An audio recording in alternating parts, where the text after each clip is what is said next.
menghapuskan dosa-dosa 1 tahun yang telah lalu. Namun para ulama mengatakan yang dimaksud di sini adalah dosa kecil. Adapun dosa besar, sebagaimana yang pernah kita sampaikan, kita harus bertobat secara khusus kepada Allah Subhanahu wa Ta'ala. Kemudian yang kedua, kita akan melanjutkan pembelajaran kita tentang al-kabair, dosa-dosa besar yang disampaikan oleh salah seorang ulama besar, yaitu Al-Imam Adz-Dzahabi rahimahullah ta'ala. Pada pertemuan kali ini kita memasuki dosa besar yang pertama, yaitu dosa syirik. Untuk memahami betapa pentingnya kita memahami tentang dosa besar yang pertama ini, maka kita akan menyebutkan 2 kisah. Yang pertama adalah kisah tentang paman Nabi kita Muhammad Sallallahu Alaihi Wasallam yang bernama Abu Thalib. Yang kedua adalah kisah tentang seorang wanita pelacur.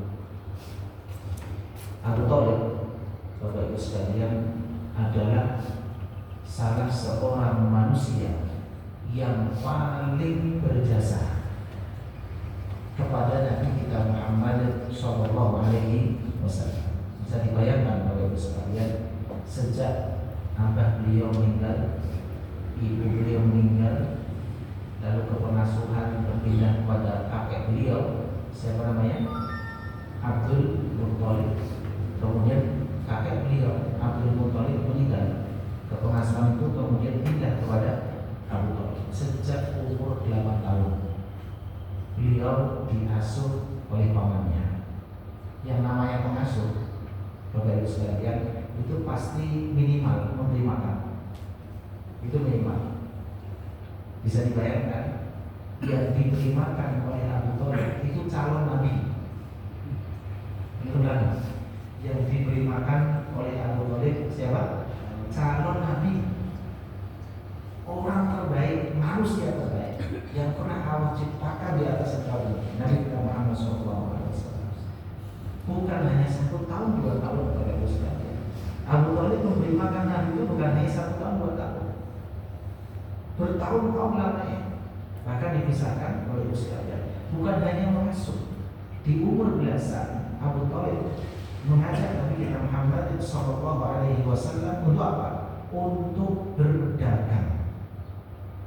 Mengajari Nabi Muhammad SAW bagaimana caranya hidup mandiri, bagaimana caranya mencari harta, uang, bagaimana caranya. Bukan hanya diajari dagang, Bapak Ibu sekalian. Abu Thalib ini pengusaha besar. Beliau punya link yang sangat banyak. Kalau bahasa kita mungkin ordal. Banyak sekali beliau punya orang dalam. Beliau banyak sekali punya kenalan. Nabi dihubungkan kepada para pengusaha di Mekah. Pengusaha yang punya banyak kambing, pengusaha yang punya banyak unta, punya banyak hewan ternak. Nabi dilihatkan kepada mereka, sehingga Nabi bisa hidup mandiri dari upah yang diterima oleh Nabi kita Muhammad Sallallahu Alaihi Wasallam. Karena beliau itu salah satu pekerjaan beliau adalah penggembala kambing. Kambingnya punya siapa? Punya orang lain, Pak. Nabi diupah oleh orang-orang yang punya kambing. Tidak cukup sampai situ, Bapak Ibu sekalian. Rasulullah Sallallahu Alaihi Wasallam ketika di usia pernikahan, maka datanglah jodoh beliau. Siapa namanya? Khadijah. Tahukah kita maharnya Khadijah itu berapa? Salah satu maharnya adalah 20 ekor unta. Berapa? 20 ekor unta. Ya, 1 unta itu berapa ya? Siapa yang membantu Nabi Muhammad SAW? Abu Thalib. Abu Thalib ini luar biasa, membantu Nabi Muhammad SAW ketika beliau nikah, membantu mahar 20 ekor unta.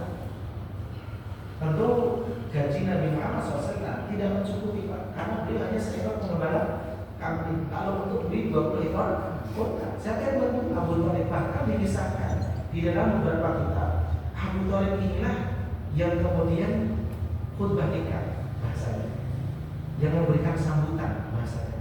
Karena beliau sebagai pengganti dari siapa? Ayah beliau Sallallahu Alaihi Wasallam, yaitu Abdullah.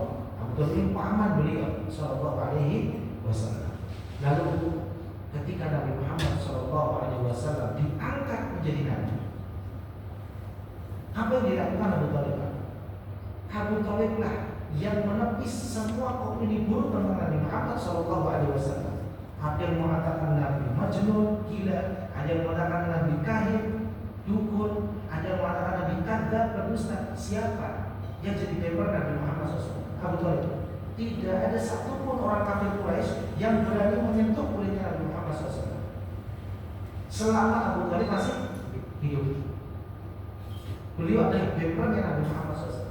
Bahkan sebagian orang mengatakan, Pak, kalau seandainya dihitung secara hitungan manusiawi, kebaikan Abu Thalib itu jauh lebih banyak daripada Abu Bakar.